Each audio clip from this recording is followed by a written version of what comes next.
It's been a great pleasure. I got to meet Sharona in person. Sharona is, I'm kind of a major textbook that we use for PA education in the United States. And Sharona is one of my authors, so it's great to get to just meet her face to face. All right. So as you mentioned, I work in both the US and the UK. I helped start the first PA program in London. And you know, just kind of like any place where the PA profession starts new. There's not necessarily a lot of people with a strong research background that are involved in the development of profession. And so we had lots of people that had great ideas for lobbying improvements and making connections within the health system. And I thought, what I can offer, I have formal training in epidemiology and workforce research. What I can do is I can start looking at some research that we can use to get into the scientific literature. Because what do doctors do when there's something new? They go to medical, right? And they look it up, right? And there needs to be something there. Not just like disgruntled Dr. Joe's one, like about liaison, right? We need to have some real peer-reviewed literature. So I've spent the last 14 years working on developing a scientific database, the scientific group of articles that we use. And unfortunately now there's a lot more people in the UK. We've gone from having 2 PA programs in 2012 to having 33 right now.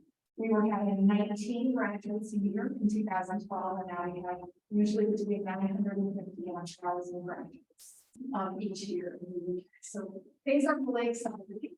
If you want to put that in a Canadian context, the population of Canada of the UK is approximately double the population of Canada.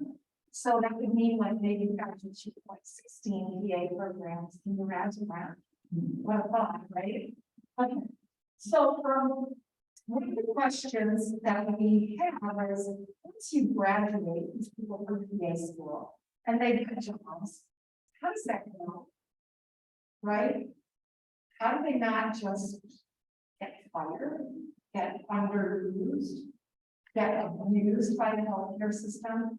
How can we know how to help these people? Well, as I did PAs, we help people by making a diagnosis first, right? We don't just jump straight to treatment.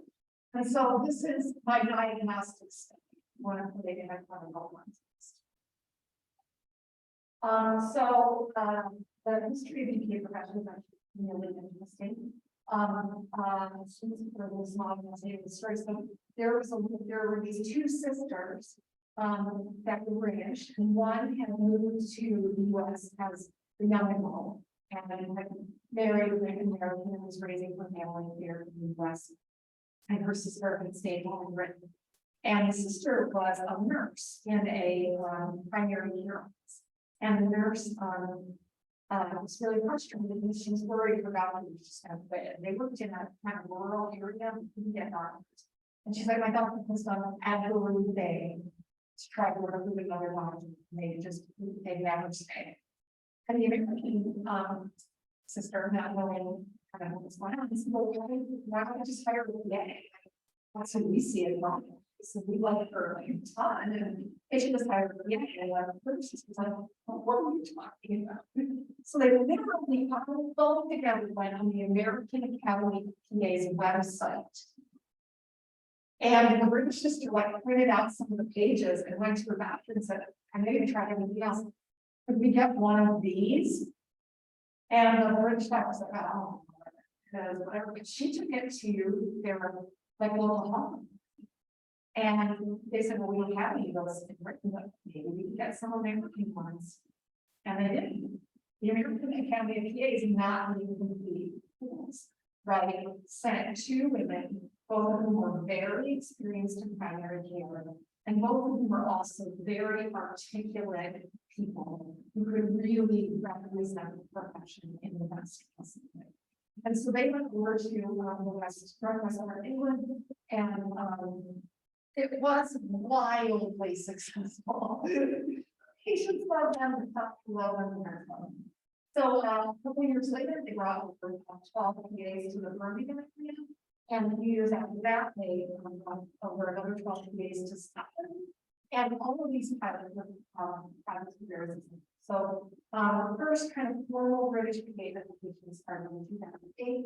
And you can see that. I should have updated this, and I apologize for that, but there's about 3,500 PAs now in the union. At the start of this project, there were only about 350 PAs. Most of them worked in hospital settings.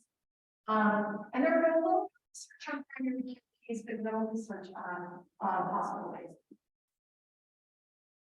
So our question was, what are the barriers and facilitators to the integration of the first UK trained PA on a secondary care service in the British NHS? So it didn't have to be the very first PA in the hospital, but it had to be the first PA in the service. So if they had a urology PA and then somebody came to be the GI PA, we could include both of those people in this.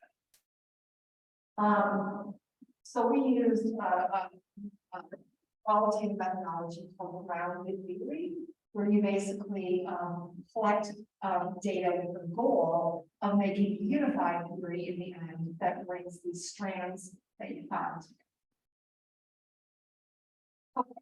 So the PAs had to be the first one on their service. They had to have graduated within the service time frame. And I actually, if you're ever going to do studies like this, I'm telling you this is the way to do it. Get the PA first, and they can then recruit the doctor. Because you know how to get doctors to reply to an email, especially if they don't want to be hopeless, right? So get the PA to recruit the doctor. And so I didn't enroll them until I had permission from both the PA and the doctor. And the PA had to be a British trained PA.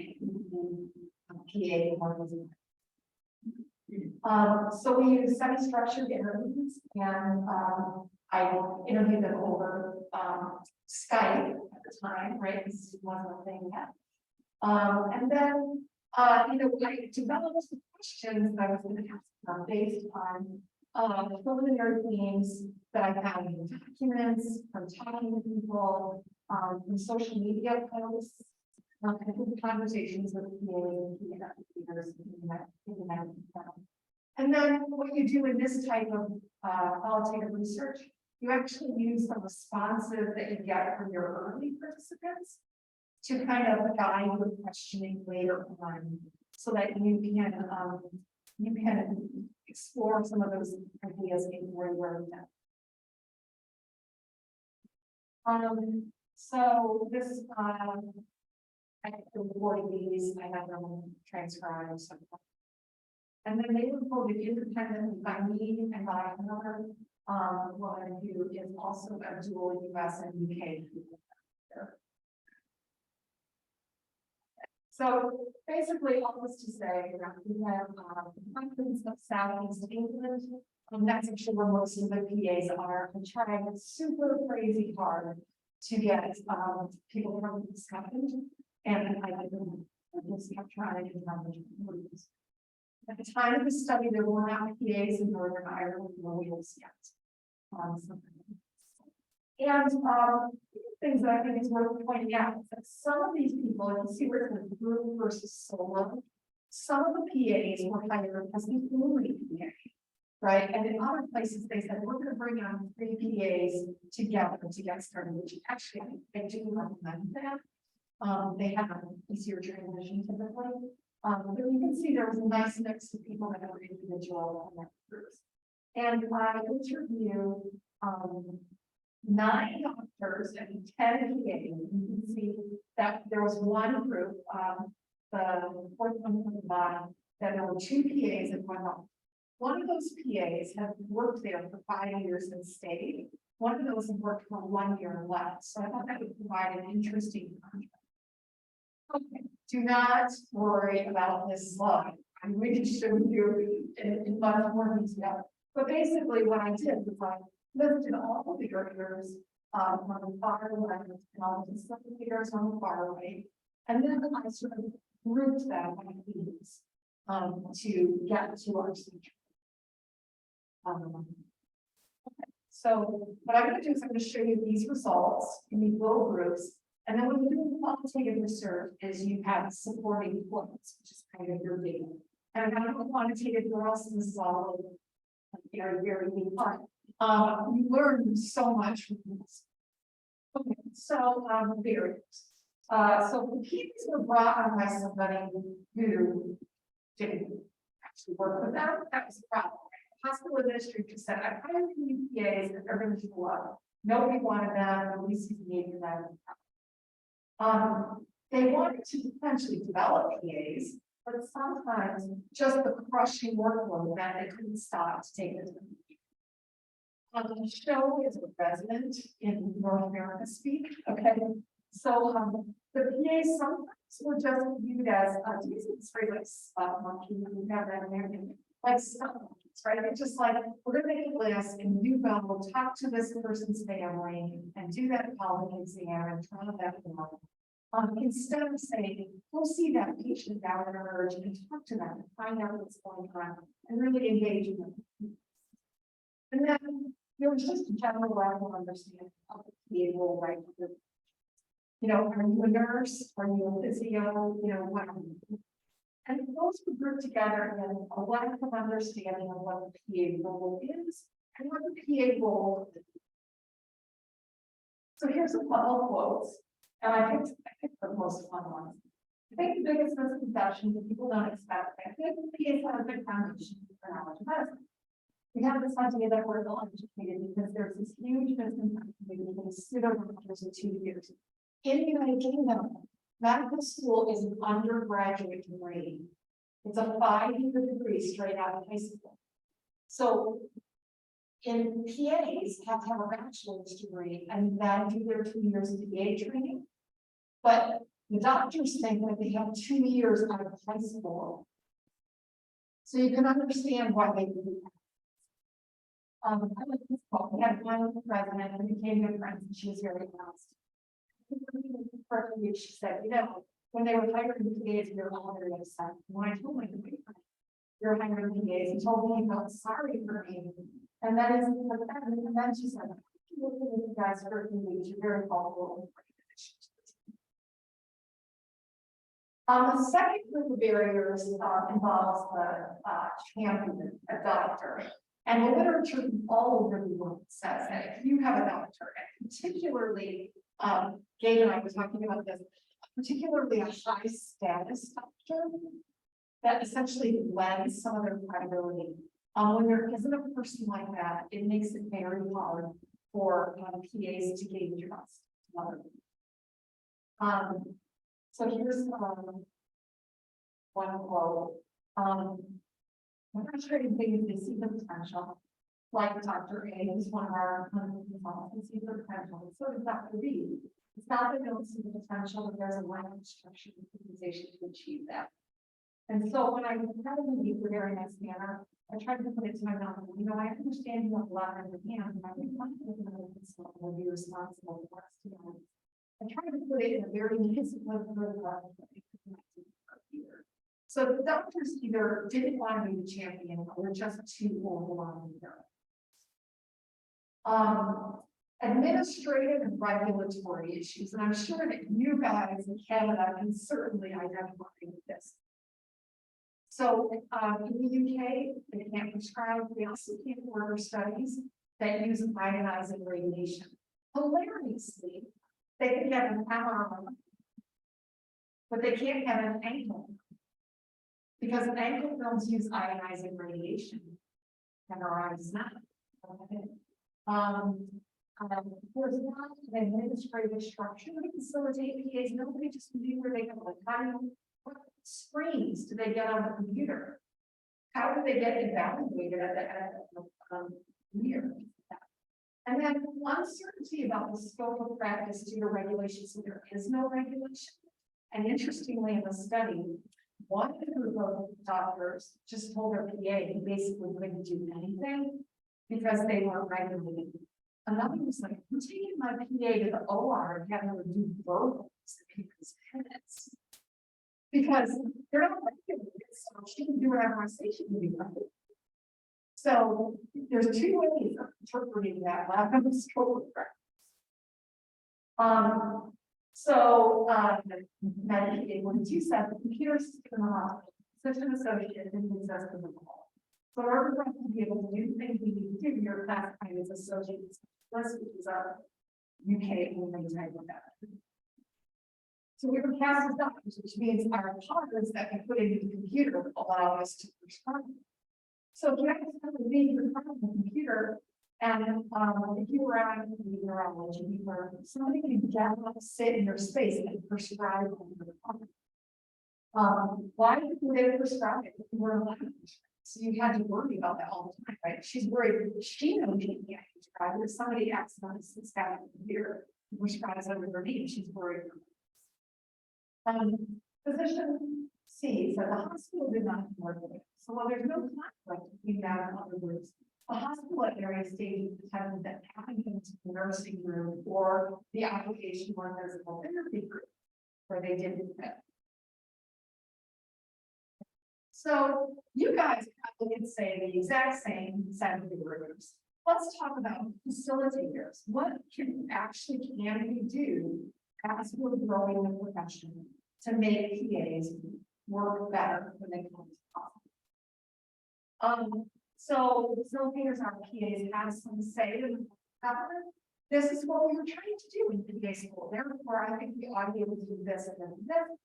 PAs do need a clear understanding of the PA role.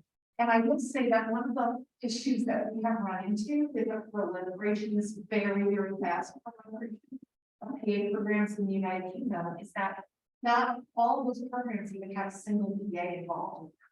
And so sometimes they're being run by nurses or run by doctors or run by people like a master's degree in health professions education. And sometimes what they tell their students about PA role is incorrect. And so this is something we really need to attend to as we grow in PA education, that we are educating students to be able to participate in that role. If the PA doesn't see any role for growth, it's not going to go.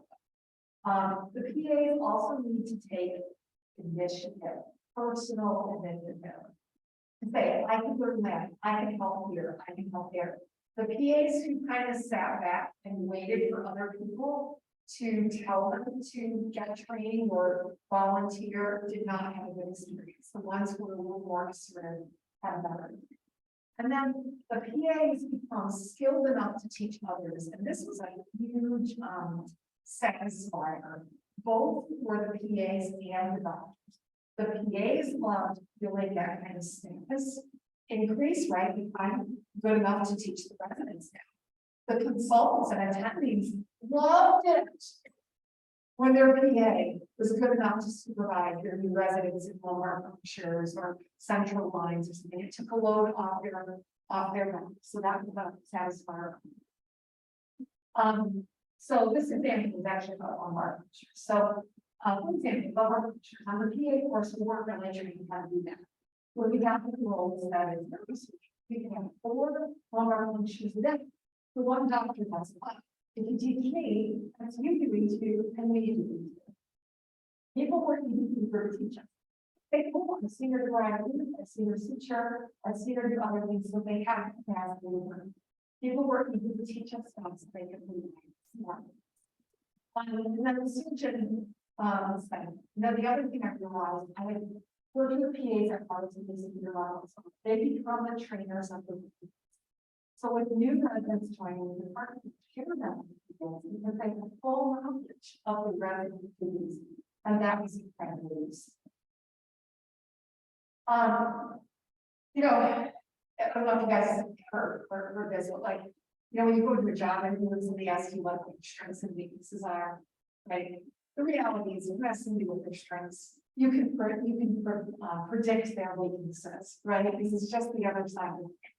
So the other side of the coin of not having a good champion as a barrier is that having a good champion is a weakness. Oh, this is my favorite quote from the whole study, and you write that included no matter what. take umbrage to being identified as a PA. Couple of times our residents checked the on policy and said, excuse me, what she said to me. She's a respected colleague in this department, we need to listen to it, that's it, on the story. Once you've done that once or twice, enough. Once in my mind, there was a and someone spoke to her like exactly on the phone. We called them back again, that's so funny. They're never gonna think that this was fine, but we were just short of went down there with all the letters and a couple of baseball. Really do that. So we were quite protective. The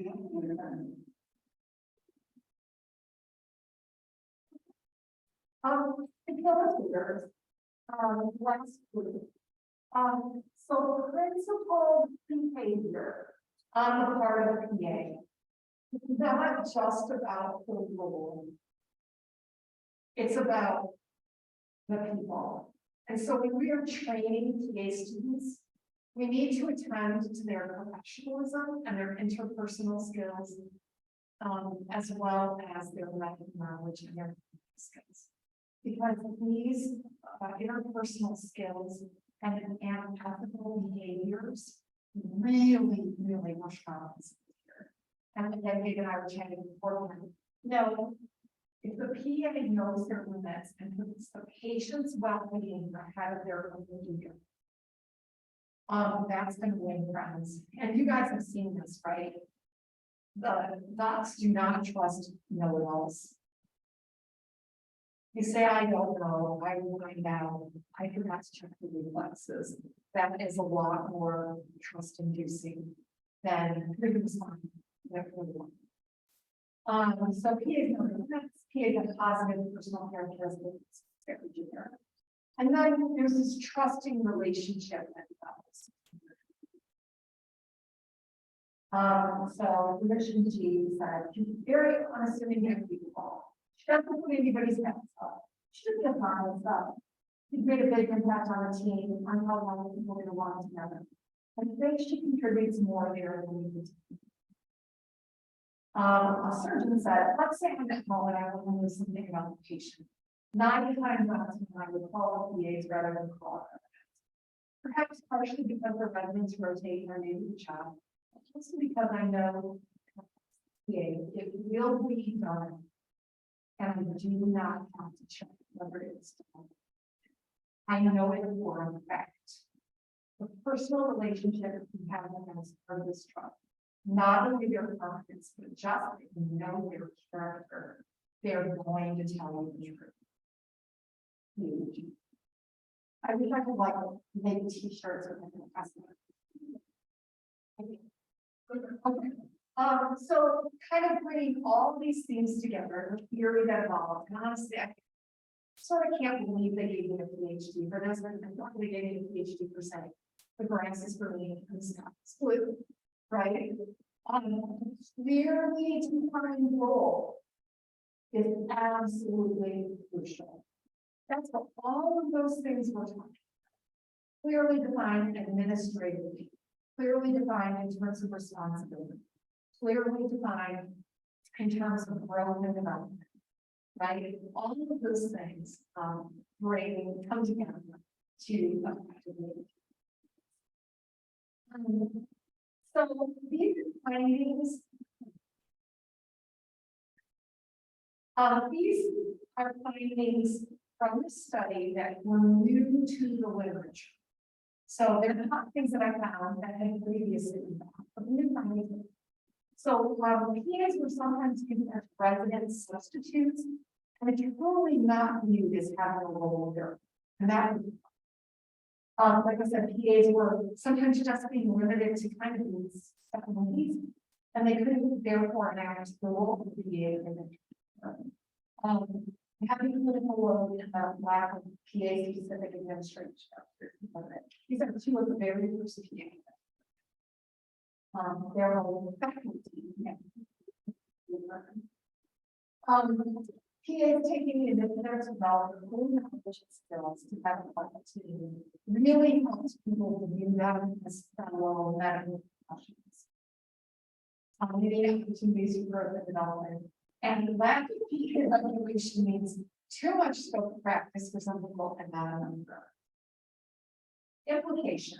So hospitals that are considering applying employment PAs should leverage the unique aspects of the PA role. And in UK, it's way beyond the scope of this talk to talk about how their residencies work. They were really, really different from North American residencies. Sometimes they're like in Liverpool for 3 months, and then they're in London for 3 months, and then in Cornwall for 3 months. It's not like in the North American where they're kind of at hospital or local hospitals, and they rotate, but it's all the same system.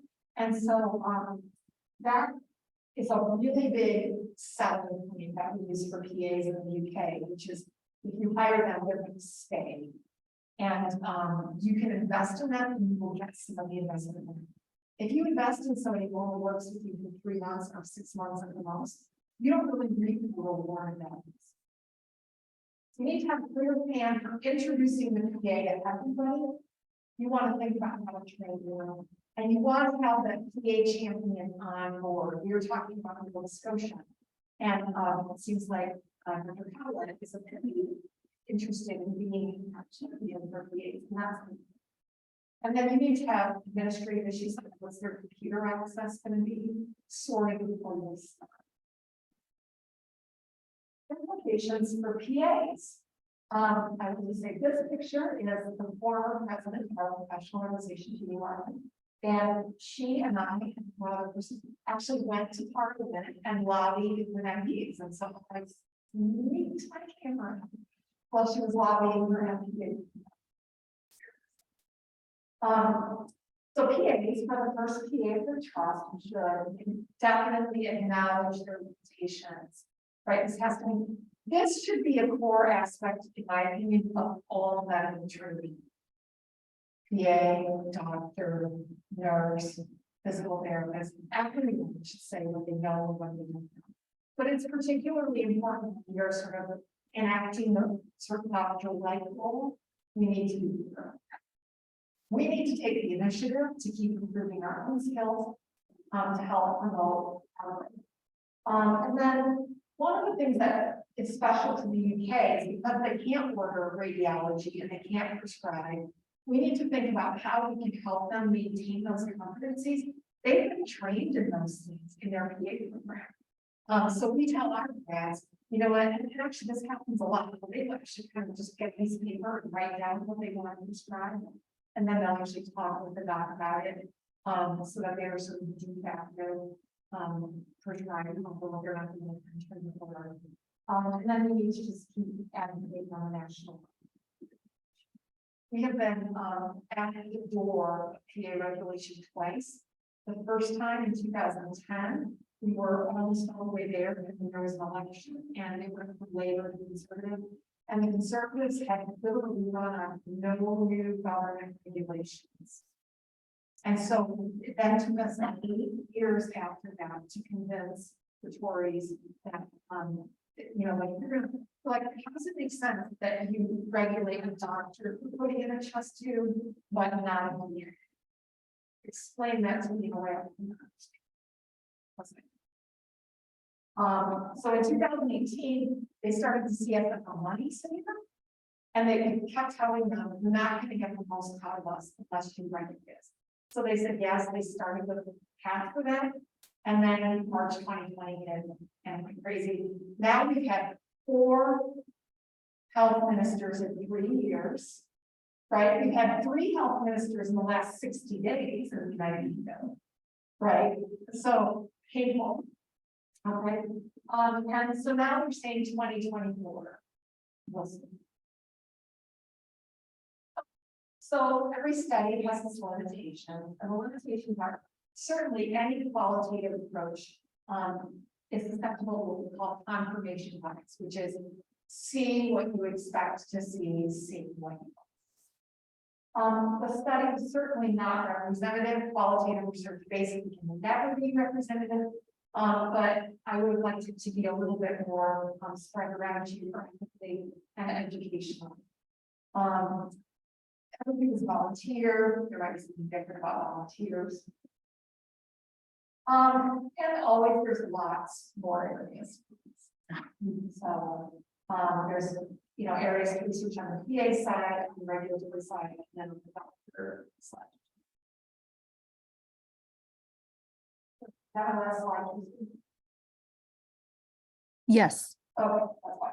Going further. All right. Questions either from in person or online. I don't have the ability to take online questions. You don't have online questions, I can come over. Okay, I don't see any yet. Yeah, or maybe it's fine. So questions, yes. Is there a way to implement some sort of standard monitoring concept? Yes, so that is a fantastic question, and what I really like about that question is it's a systems approach, not a one approach, right? That's what we need.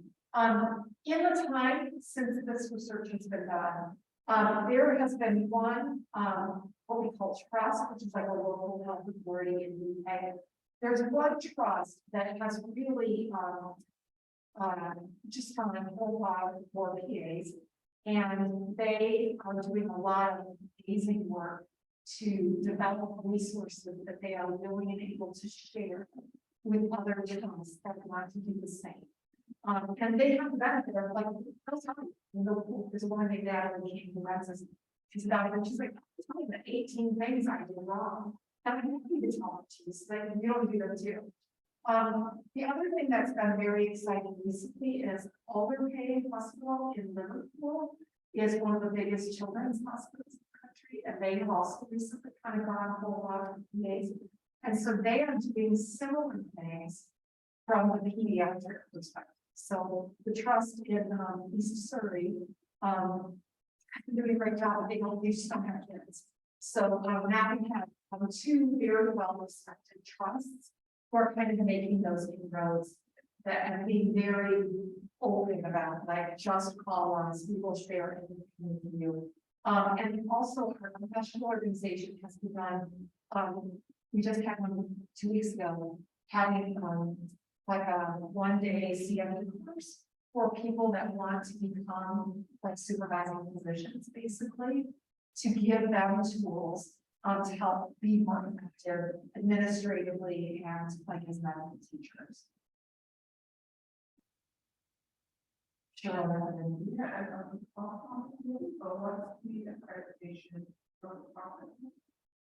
Accreditation for PA programs. Yeah, that's great. I spent a lot of my life on there, to be honest with you. I helped write the initial version of the accreditation standards in 2015. Again, a little bit delayed, but we are now, we're about a year into having visits, so not all the programs have yet been visited. That is a serious problem, and I would say that's something that, I'm so grateful that in Canada, that you guys have already been thinking about that for a long time, because we have programs that have like 30% pass rate on the national exam. They clearly were not teaching students to the level that they need to be taught. And that's for, right, students invested 2 years of their life, and they were told, you're achieving at the level you need, and to find out you're not. We had a group of students, I don't know if they did it, but we're threatening to sue one of the universities for non-provision of education. So we are starting out this now, and we hope, you guys are right. One kind of bad batch of PAs that doesn't know what they're doing and sour people for a decade on the idea. So attending to that is incredible. Where are you getting the most? Yeah, that's a great question. So, like, again, who gave us for my story before? Interestingly, one of the things that was very common in the US in the beginning was pushback from nurses. And the state of Mississippi didn't have PAs until the mid-2000s because the Mississippi Nurses Association was against them. I asked my early participants in this study about the nurses, are they blocking you? They laughed so hard they almost fell out of their chairs. They're like, are you kidding? You're like, the nurses love us. The nurses like bring us because They're very short staffed at a lot of these hospitals. Anybody that can come and assess a patient, you know, and get resources, the nurses absolutely love it. So I would say, you know, it's just, we have a lot of neighbors on the farm, to be honest. The Royal, we are part of a professional organization is a supplement in the Royal College of Physicians. We are the first. The Royal College of Physicians is 502 years old. It's founded by Henry VIII. Okay, and we are the first non-doctor group allowed to have our own college with the College of Physicians. Right, that's a pretty big endorsement. The British Medical Association is on our side. We have to push back from junior doctors, and that's because junior doctors are paid unbelievably bad. Residents are paid like literally starvation wages, honestly, and PAs make more than that. And they're kind of rallying cries and like, I'm a doctor, how can I make more than PA? Well, they don't understand their doctoral training. They're going to make that salary over 3 to 5 years, whereas the PA is going to make that salary over the rest of their life. There's also been, again, this is where that pro-social behavior comes in. There have been some PAs that have, you know, frankly, been jerky to some of the junior doctors, and it's been particularly a problem in surgery, where the junior doctors need to collect cases. Now, remember, in the UK, they only work 48 hours a week. Their residents only work 48 hours a week. So if you're a surgery resident, you're getting half the number of cases you would have gotten, you know, 10 years ago, 15 years ago. They really feel that pressure. And so when a PA is asked to scrub in instead of a junior doctor, they are really desperate. And so there's been some friction there. And again, I think there's a lot of things that we can do professionally as individuals to improve those relationships. You know, just like here, just like in the US, there's always going to be some doctors that no matter what, they just, you know, they're just not interested and don't want to have a relationship.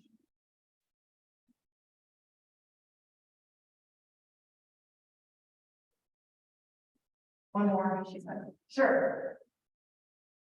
When you're recruiting PAs, yeah, 3 PA for the grant.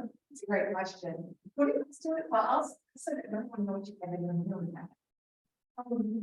We have had a lot of success with sending our PA students back to their universities and to some of their like pre-medical societies. So it's not pre-medicine because they would have gone into medicine as undergrad, but they have a degree that's a very popular degree in the United Kingdom called biomedical sciences as a major. And people take that, and then some of them do PhD programs, and then some of them do other health sciences related programs. So we have, you know, people that have kind of gone back to their biomedical sciences club, things like that. Tons and tons, we're seeing this now.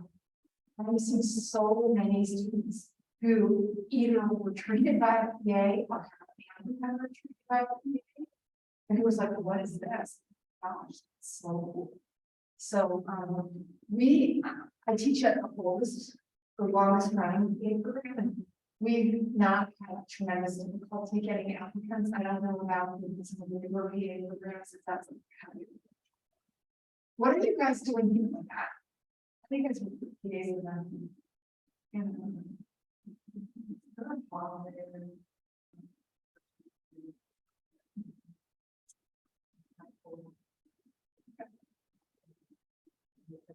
yeah. Well, of course, you guys have the whole medical pool, right? You have the medical.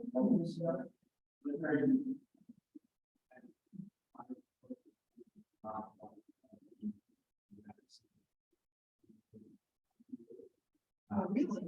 Now, So they're closing down the border.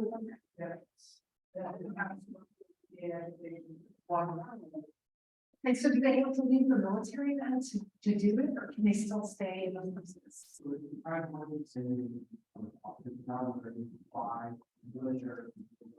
for, all the military. There's no. Really? So you can't stay, but was there? Yeah. Yeah, okay, wow, that is nice to me. But I feel a little lost. This, Sure. Well, I mean, I would say as a PA educator, like, my partner, one of the cycles out because when you develop a PA program, it is your baby. And if somebody just said, well, was it gonna be like somebody's stuck, you know, not even hard on the week, you know, so. Right, that was, better plan, that was one of my years. yeah, But I had to find out, after 10 years. that's the one. News came out. Wow. Message and then And was there a reason? the big issue with it, because he was. It's, school and what happened is okay. He's not changes. Very. Wow, And then. wow, okay. Okay, it's. Okay, so it's never seen in a while. Okay, wow.